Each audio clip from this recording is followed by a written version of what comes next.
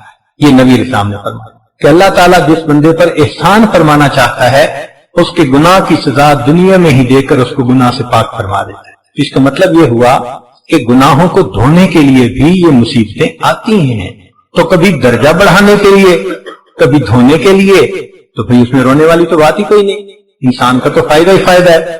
اب کرے کیا, یہ بھی سن لیجئے کہ مصیبت آ گئی اور اس کو کم کرنے کے لیے ہم نے کوششیں بھی کر لی, انا للہ بھی پڑھ لی, تعزیت بھی ہو گئی, ہم نے مراقبہ بھی کر لیا کہ اللہ کی معیت ملے گی, اجر ملے گا, اور مصیبت کم بھی ہو گئی, مگر کریں کیا. ہمارے مشائخ نے ہمیں آگے پھر روشنی دی, گائیڈ لائن دی. ان کا دیکھو, غور کرو. اگر تو یہ مصیبت تمہارے گناہوں کے سبب تھی تو تمہارے اوپر اب ان گناہوں سے استغفار کرنا اور بچنا ضروری ہو گیا. تم استغفار زیادہ کرو گے تو یہ مصیبتیں رک جائیں گی, ورنہ جب تک معافی نہیں مانگو گے, ایک تھپڑ کے بعد دوسرا, پھر تیسرا, یہ تسبیح ٹوٹ کے دانے گرتے جائیں گے اور پہلے سے بڑی مصیبت آتی جائے گی. اس لیے بہتر ہے کہ جلدی توبہ کر لو. تو اگر گناہوں کی وجہ سے آئی تو فرمایا کہ استغفار کر لو, اور اگر محسوس کرتے ہو کہ نہیں یہ اللہ کی طرف سے امتحان بن کے آئی تو فرمایا اللہ سے دعا مانگو, اللہ تعالیٰ دعا کی وجہ سے امتحان کو نرم فرما دیتے ہیں. تو دو ہی ہمارے پاس علاج ہیں اس کے, دونوں کام کریں. اس لیے کہ ہم نہیں جانتے کہ یہ کیوں آئی. ہمارا گمان تو یہ ہے کہ جو 100% مصیبتیں آتی ہیں ہمارے کرتوتوں کی وجہ سے آتی ہیں. ہم کہاں اس درجے کے لوگ کہ ہم سمجھیں کہ جی درجے بڑھ رہے ہیں. جن کے گناہ روز بڑھ رہے ہوں اور وہ اپنی کھلی آنکھوں سے بڑھتے گناہوں کو دیکھ رہے ہوں, وہ کیوں غلط فہمی کا شکار ہوں. تو اس لیے ہمارے گناہ تو, ہماری تو مصیبتیں گناہوں کی وجہ سے ہیں. اس لیے اب ہمیں استغفار بھی کرنا چاہیے اور اللہ سے دعا بھی کرنی چاہیے کہ اللہ ہم اس قابل نہیں, لیکن تو ہمیں ثابت قدم فرما دے, ہمارے لیے اس مصیبت کا برداشت کرنا آسان فرما دے.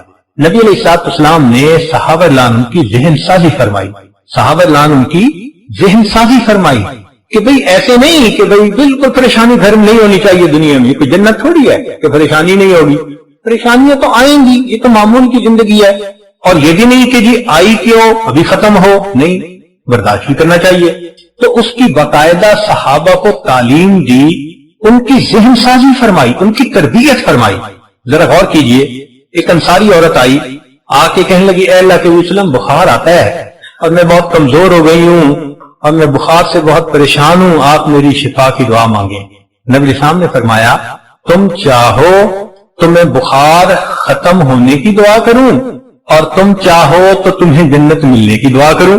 وہ کہنے لگی اللہ کے نبی صلی اللہ علیہ وسلم جنت کی دعا کر دے, میں کوئی رسک نہیں لینا چاہتی.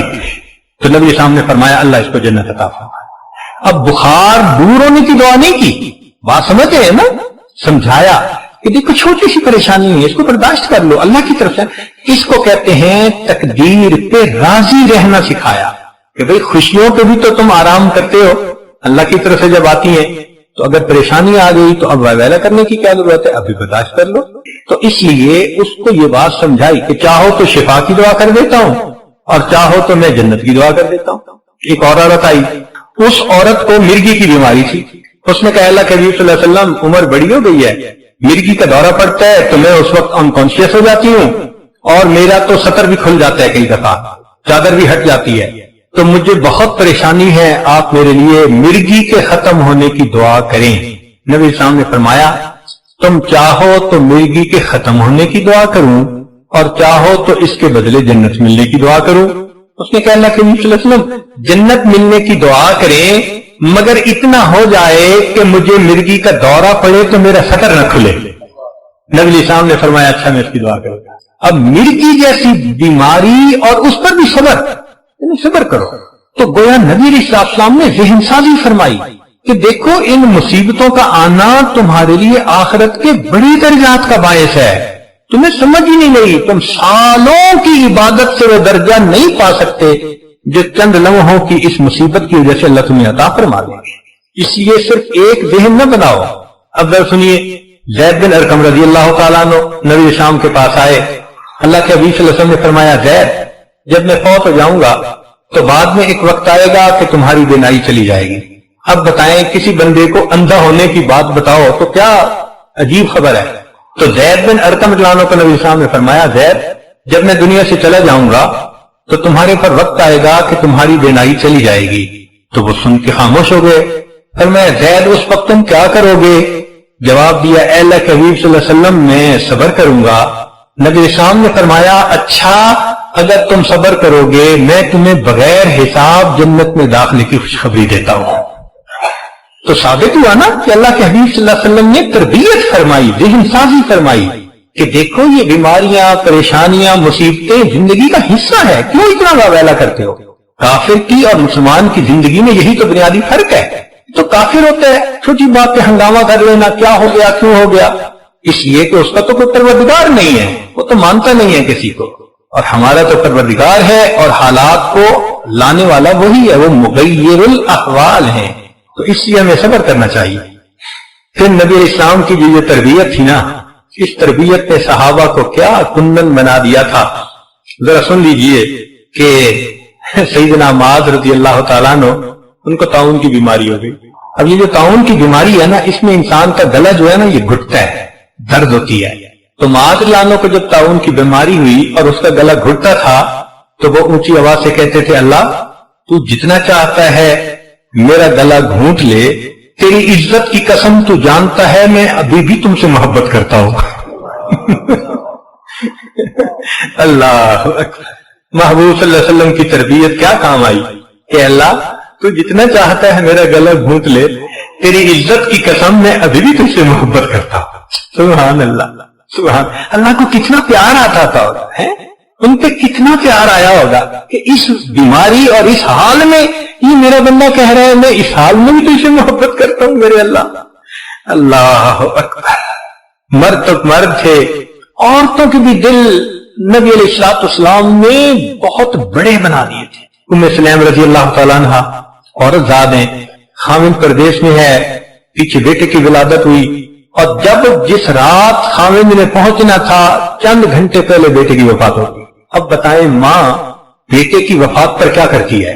کوئی پوچھ کے روتی ہے تو شور مچ جاتا ہے، اس کے تو آنسو اس کے قابو میں نہیں ہوتے، مگر یہ وہ صحابیہ تھی کہ جس کو نبی علیہ السلام کا پڑھایا ہوا سبق یاد تھا، تو جانتی تھی کہ صبر کے اوپر اجر ملتا ہے۔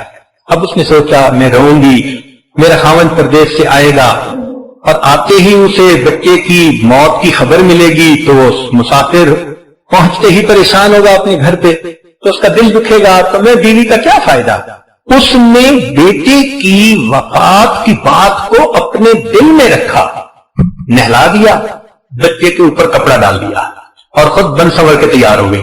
ذرا غور کیجئے، میاں آئے، پوچھا میں اتنے مہینے پہلے گیا تھا تو آپ اس وقت حاملہ تھی، کیا بنا؟ اللہ نے بیٹا دیا تھا۔ ان کا بیٹا کہاں ہے؟ کہنے لگا بڑا پرسکون ہے۔ اب پرسکون کا لفظ ایسا کہہ دیا جو زو مانا تھا کہ خامن سمجھا سویا ہوا ہے، چلو بھائی رات کا وقت ہے، صبح اٹھیں گے تو ملاقات کر لیں گے، اور وہ تو کہہ رہی تھی کہ پرسکون ہے، مرنے کے بعد پرسکون ہو جاتا ہے بچہ۔ تو خامن کو نہیں اندازہ ہوا، چنانچہ انہوں نے کھانا کھایا۔ پھر رات کا جو وقت تھا میاں بیوی نے بات چیت کی، حتیٰ کہ اس رات وہ اکٹھے بھی ہوئے، ملے بھی صحیح۔ ذرا تصور کیجئے جس ماں کے بیٹے کی لاش چارپائی پہ سامنے پڑی ہو، کیا سینے میں دل ہے اس کا کہ اپنے خاوند کی خوشی کی خاطر وہ اپنے خاوند کے ساتھ وقت گزار رہی ہے. اس کا دل تو رو رہا ہوگا نا اندر سے بچے کی جدائی پہ. اس کے دل کی کیا حالت ہوگی. قربان جائیں صحابیات نے نبی اسلام کی تعلیمات کو کیسے قبول کیا. چنانچہ جب خاوند اپنی ضرورت سے فارغ ہو گیا, ریلیکس ہو گیا, سو بھی لیا, صبح اٹھا تو صبح مسجد میں جانے سے پہلے وہ پوچھتی ہیں اگر کوئی آدمی کسی کو امانت دے اور پھر کچھ عرصے کے بعد واپس مانگے تو کیا کرنا چاہیے. اس نے کہا بھائی امانت دے اور واپس مانگے تو واپس دینی چاہیے. کہنے لگے خوش ہو کے دینی چاہیے یا غمزدہ ہو کے. اس نے کہا خوش ہو کے دینی چاہیے. کہنے لگے اچھا. پھر اللہ نے بھی آپ کو بیٹے کی امانت عطا فرمائی تھی. اللہ نے آپ کے پہنچنے سے کچھ دیر پہلے وہ امانت واپس لے لی. آپ بخوشی جائیں اپنے بیٹے کو قبر میں ڈال کر اللہ کی امانت اللہ کے سپرد کرائے. یہ عورت کہتی ہے سبحان اللہ سبحان اللہ. حق ادا کر دیا نبی علیہ السلام کی صحبت کا. حق ادا کر دیا. ہم نے تو ابھی مصیبتوں کو دیکھا ہی نہیں. ہم نے تو ابھی مصیبتوں کو دیکھا ہی نہیں. یہ کیا مصیبتیں ہوتی ہیں. کسی رشتہ دار قریبی کا فوت ہونا, بیمار ہونا, دکھ پریشانی, یہ تو معمول کی چیزیں ہیں. لوگوں پہ تو ایسی ایسی پریشانیاں آتی ہیں. اللہ نبی اسلام نے بنی اسرائیل کی ایک عورت کا واقعہ بتایا کہ طواف کر رہی تھی. کتابوں میں یہ واقعہ لکھا ہے, شاید کسی بزرگ نے بتایا ہوگا ہاں کہ وہ طواف کر رہی تھی اور کہہ رہی تھی اللہ میں اس حال میں بھی تجھ سے راضی ہوں. بار بار یہ لفظ کہہ رہی تھی اے اللہ میں اس حال میں بھی تجھ سے راضی ہوں. پھر تھوڑی دیر بعد کہتی تھی اللہ اس حال میں بھی میں تجھ سے راضی ہوں. تو جب طواف کر چکی تو کسی نے پوچھا آپ کیا بات کر رہی تھی. تب اس نے اپنی کہانی سنائی. کہنے لگی میرے 3 بیٹے, تینوں بچپن لڑکپن کی عمر میں تھے. میں گھر کے اندر تنور میں روٹیاں پکا رہی تھی. ایک دن پہلے میرے خاوند نے بکری گھر کے اندر ذبح کی تھی تو میرے بچے نے بڑے نے اس کو ذبح کرتے دیکھا تھا. اب وہ خاوند نے چھری اندر کہیں رکھ دی. وہ بڑے بچے کو نظر آ گئی تو وہ بڑا بھائی اپنے چھوٹے بھائی کو کہنے لگا تمہیں پتہ ہے ابو نے بکری کو ذبح کیا تھا. اس نے کہا اچھا. اس نے کہا میں تمہیں بتاؤں کیسے ذبح کیا تھا. اب وہ بچے کھیل میں تو جو درمیانہ تھا وہ کہنے لگا بتاؤ. اس نے درمیانے بھائی کو لٹا لیا. اب بچے کو نہیں پتا تھا کہ وہ چھری کتنی تیز ہے. اس نے اس کو بتانے کے لیے کہ ابو نے ایسے گلے پہ چھری پھیری تھی, جو چھری پھیری تو وہ چھوٹے بھائی کا ونڈ پائپ کٹ گیا. اب جب ونڈ پائپ کٹا تو وہ تڑپنے لگا اور جب تڑپا تو آواز آئی تو کہنے لگی کہ میں بھاگی. اندر جا کے دیکھا تو اس وقت تک میرے بیٹے کا سانس بند ہو چکا تھا. میرے بیٹے کا سانس بند ہو چکا تھا. تو میں بچے کو اٹھا کے کٹا ہوا گلا لا کے باہر چارپائی پہ میں نے لٹایا. تو میں نے سوچا کہ یہ میرا دوسرا بیٹا جو تھا وہ کہاں چلا گیا. وہ ڈر کے مارے لکڑیاں پڑی ہوئی تھی ان کے پیچھے جا کے چھپ گیا. میں اسے ڈھونڈنے لگی کہ یہ بڑا گیا کہاں ہے. کہنے لگی جب میں گئی اور میں نے جا کے دیکھا تو جہاں وہ چھپا تھا وہاں سانپ تھا. سانپ نے اس کو ڈسا اور اس بچے کی لاش وہاں پڑی ہوئی. تو کہنے لگی میں بڑے بیٹے کی لاش اٹھا کے لائی اور چارپائی پہ دوسرے بیٹے کی لاش کو بھی آ کے لٹا دیا. اتنے میں مجھے تیسرے کا خیال آیا کہ وہ جو رینگنے والا تھا, چھوٹا کرول کرنے والا بیبی, وہ کدھر, وہ تو میرے قریب ہی تھا. کہنے لگا جب میں نے آ کے دیکھا وہ تو کنویں کے وہ اس تنور کے اندر گر گیا تھا. کہتے ہیں اس کی کوئلہ بنی ہوئی لاش میں نے اپنے ہاتھوں سے اٹھائی. تینوں بیٹوں کی لاش میں نے چارپائی پر رکھی, ان کو نہلایا کفنایا. اللہ کی امانتیں اللہ کے سپرد کر کے عمرہ کرنے آ گئی اور میں کہہ رہی ہوں اللہ میں اس حال میں بھی تجھ سے راضی ہوں. اللہ میں اس حال میں بھی تجھ سے راضی ہوں. ہم نے تو مصیبتیں دیکھی نہیں ہیں ابھی. اللہ کے بندوں پہ کیا کیا گزرتی ہے. قریب کے زمانے میں بہادر شاہ ظفر وقت کا بادشاہ کہلاتا ہے, نیک طبیعت کا انسان تھا. لیکن اس کے ساتھ کیا ہوا کہ جب اس کو قید کیا تو دشمنوں نے 12 بیٹے تھے اس کے, ان کو گرفتار کر لیا اور پھر بہادر شاہ ظفر کو کہا جی ہم نے آپ کی دعوت کرنی ہے.